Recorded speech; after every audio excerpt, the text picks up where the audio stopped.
21শে জুলাই ধর্মতলায় তৃণমূল কংগ্রেসের মহাসমাবেশ উপলক্ষে পূর্ব বর্ধমান জেলার প্রতিটি ব্লকে তৃণমূল কংগ্রেসের প্রস্তুতি পর্ব তুঙ্গে। এই কর্মসূচিতে পিছিয়ে নেই মঙ্গলকোট ব্লক।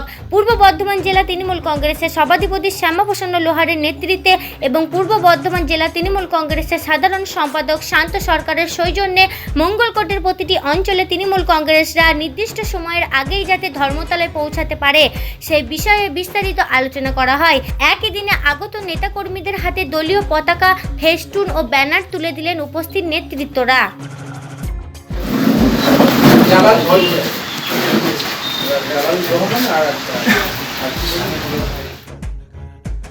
শহীদ দিবস হল তৃণমূল কংগ্রেসের আবেগ, সকলের প্রতিজ্ঞা এবং 2026-এর মমতা বন্দ্যোপাধ্যায়কে বাংলার মসনদে বসানো আমাদের লক্ষ্য। সেই উদ্দেশ্যে হাজার হাজার কর্মী সমর্থক পূর্ব বর্ধমান জেলা থেকে ধর্মতলায় যাবে বলে জানালেন জেলা পরিষদের সভাধিপতি শ্যামাপ্রসন্ন লোহার।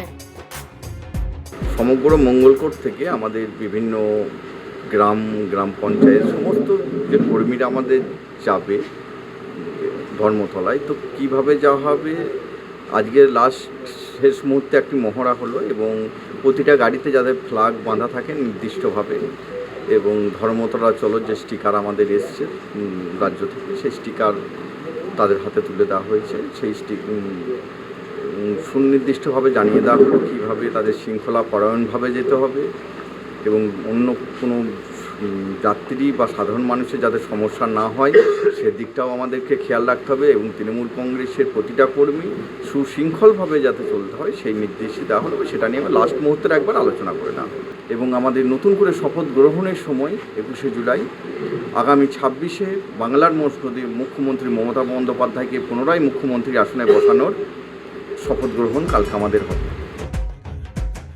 ধর্মতলায় নির্দিষ্ট সময়ের আগেই মঙ্গলকোট থেকে 10,000-এরও বেশি কর্মী সমর্থক উপস্থিত হবে এবং নেত্রী মমতা বন্দ্যোপাধ্যায়ের বার্তা শোনার জন্য শুধুমাত্র তৃণমূল কংগ্রেসের কর্মী সমর্থক নয়, পাশাপাশি সাধারণ মানুষের ভিড়ে পরিপূর্ণ হবে ধর্মতলা, বললেন জেলা তৃণমূল কংগ্রেসের সাধারণ সম্পাদক শান্ত সরকার।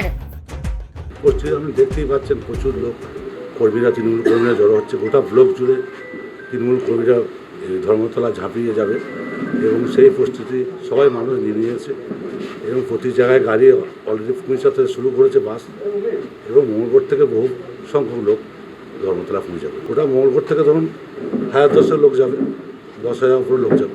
মুখ্যমন্ত্রী মমতা বন্দ্যোপাধ্যায় আমরা বলবো যে 26 সালে যেন ফের মুখ্যমন্ত্রী মমতা বন্দ্যোপাধ্যায় আবার ক্ষমতায় আসছে, ধর্মতলা যাওয়া এবং দলে দলে সব তৃণমূল কর্মীরা যাবে।